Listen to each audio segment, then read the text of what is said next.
Hi everyone and welcome back to the Herbal Pulse. Today I'm going to show you how I mix my color palette using only 3 primary mica colors to make my soap.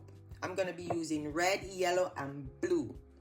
You don't need to go and get 20 different colors, or micas or pigments. You can actually create your own artisan palette from these 3 pigments, and I want to show you how to do it. First, I'm starting off with my purple. This purple comes from mixing blue and red. These are 2 of my primary colors. I'm mixing them into oil so the mica can disperse properly and it doesn't clump up when you're going to put it in the batter. Alright, no clumping up. You're always going to take a little bit of oil from the measured oil that you're going to use for your soap. Use 1 tablespoon and use that to pre-mix your mica. Trust me, it is going to benefit your soap in the long run. Yeah, it's going to come out smooth, the color's clean, and then now I have no specks in it. Alright? Make sure you do that. Now, I'm going to move on to the green. I'm making a green color and I'm using yellow and blue. Basically, you can adjust the ratio depending on the shade you want. So if you want to go lighter, you can adjust it with more titanium dioxide. If you want to go darker, you can put a little bit of black activated charcoal in there to get the shade you want, but you have to be careful. All right, play around. More yellow gives you lime green. More blue gives you a deeper forest tone with a little bit of black activated charcoal. All right.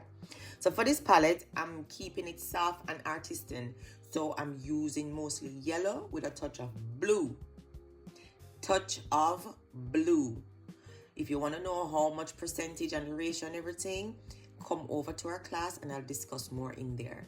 And I'm going to make my pastel yellow from these 2 colors. So just the yellow mica mixed with the titanium dioxide is going to soften this color. So this color, I'm going to give it a creamy, buttery lemon shade, a soft artisan swirls in my lavender soap. I don't want a traditional purple white bar. I cannot stand the purple white traditional bar, so I use this. Now before I pour, I want to show you something important about color placement. Right? I'm going to do this on purpose.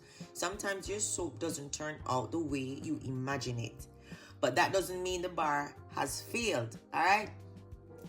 So the structure is still perfect in your soap, right? The swirl is going to come out beautiful and it's just aesthetic. And sometimes it's not going to match the color palette you have in your mind. So in this case, this loaf that I did something intentionally to show you what I mean. I put the purple right next to the yellow. Anybody that does color palette know that is 2 opposite colors. It cannot go together because what's going to happen? I want to show you what's going to happen. When you put purple and yellow, which are opposite colors, they neutralize each other, meaning they're going to turn brown when they touched in cold process soap. This is the basic color theory. Complementary colors always create a muted tone. You hear that? Complementary colors always create a muted tone. And I wanted to test myself so I could show you what happens in real life. It don't make sense me tell you. I want to show you. I'm a visual learner and I know you are too.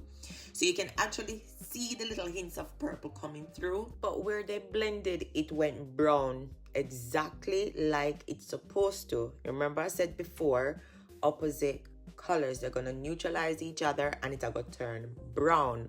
Although it turned brown, look how beautiful the bars still come out. The swirls clean, the colors didn't blend too much.